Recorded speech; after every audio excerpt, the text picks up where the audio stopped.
Bon alors Olivier, vous êtes prêt? On y va? Je pense à un truc, docteur Madrid.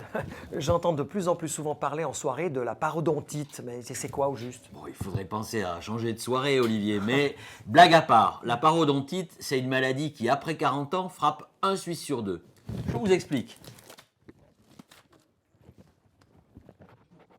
Alors Olivier, cette parodontite, c'est une maladie qui atteint le parodonte, les tissus de soutien de la dent, c'est-à-dire l'os, la gencive et le ligament qui unit la dent à l'os. Cette parodontite, elle commence d'abord très souvent par une gingivite, une inflammation de la gencive qui va être hypertrophique, gonflée, saignée et qui va très souvent faire mal. Cette phase de la maladie est totalement réversible. Si on rétablit l'hygiène, si on rétablit le brossage, si on fait un simple détartrage, ça va cicatriser. Si par contre on laisse aller la maladie, eh bien, les bactéries vont aggraver les dégâts à l'intérieur de la gencive et de l'os et entraîner les pertes gingivales qu'on voit sur l'image inférieure.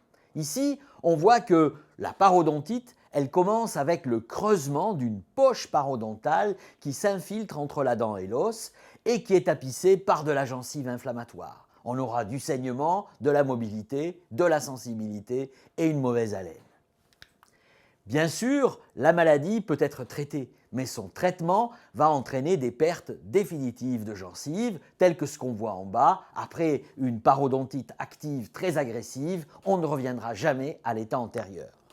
Les pertes osseuses seront particulièrement importantes, elles entraîneront de la mobilité, des pertes dentaires, de la sensibilité, de la douleur.